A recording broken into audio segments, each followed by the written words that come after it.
Do you get the picture, Dan, that this conflict now might be expanding into other regions? We need to be very clear on two things. Israel, on the one hand, wants to be laser focused on destroying Hamas, on eradicating Hamas, and that's because of the horrible massacre that they did on October 7th, which leaves us no choice but to go in and to eradicate this evil regime. On the other hand, we are also ready for whatever development might happen, whether it's on the northern border, whether it's with Iran or the Houthis in Yemen, whatever developments might happen, we're ready for them. We know we were surprised on October 7th. We weren't ready, and our opponents, our enemies, took advantage of this. But we've learned our lessons, and we're now ready for any possible development, and we'll be ready also if the northern border opens up. It's not what we want. We want to be laser focused on Hamas. But if they want to join, then they'll regret the day that they joined the fight.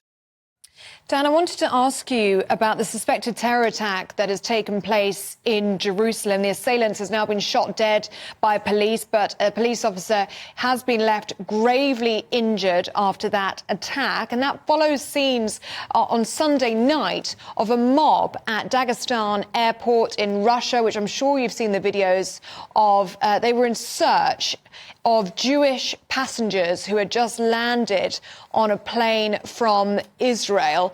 How do instances like this make you feel inside Israel?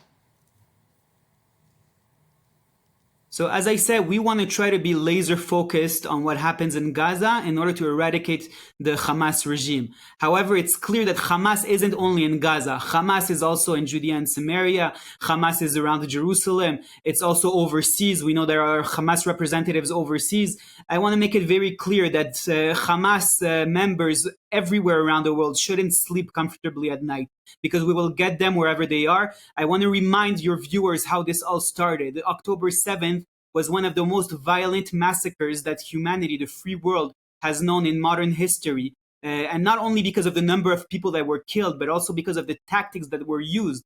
I mean, we're talking about women being raped in front of their husbands as they're being held down. And I don't want to be too graphic here, but imagine how horrible this is. Or pregnant women that were beheaded, and if that's not enough, they opened them up and afterwards took the embryos and beheaded them. I mean, this is the pure evil that we saw on October 7th. This evil regime, it clearly needs to be eradicated. It's exactly like when the Nazis were fighting against the free world and the Nazis had to be eradicated, or when ISIS was fighting against the Western world and ISIS had to be eradicated. There are times in history where there's a clear good and a clear evil. And this is a time like this. Hamas is pure evil, and wherever they are, all around the world, then they cannot sleep comfortably, because we will find them and we will ensure that they're eradicated, because that's what the free world needs. We're fighting right now a war where Israel is on the front line, but the whole free world is at stake, because if we allow such a massacre to go unanswered, then that incites terrorism all around the world. And so while we're on the front line, then London also is at stake, and Paris and New York and all of the Western cities in the free world. And so we need to make sure to win this war and to eradicate Hamas. And I mean, you speak there about that laser focus of eradicating Hamas.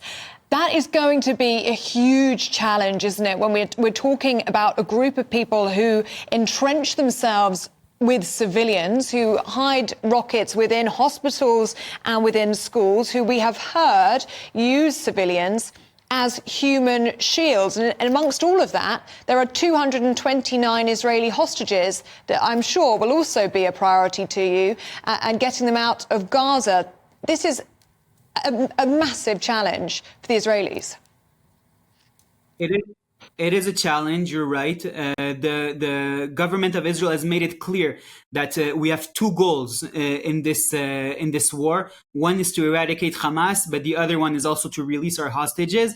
And also, when you speak about the civilians on the Palestinian side, Israel has made it very clear that it will do everything in its power to try and spare civilian lives. But as you've described it yourself, Hamas does everything it can in order to put the civilians on the front line. They hide behind civilians, and when we try to warn civilians and tell them go south in order for them not to be hurt when we attack the northern parts of Gaza, then they stop them. They put blockades. They do everything they can in order to keep them in the front lines in order to get them killed. Why? Because they don't care about their own civilians. They not only don't care about their own civilians, they see them as a PR opportunity. If their civilians get killed, and they can go to the international media and tell the media, look, civilians are getting killed. So we can't be fooled by these things. We have to understand that Israel does everything it can according to international law in order to try to spare civilian lives. But every civilian that is killed in Gaza, their blood is on Hamas's hands, not only because they started this conflict, but also because they do everything they can in order to keep the civilians on the front line.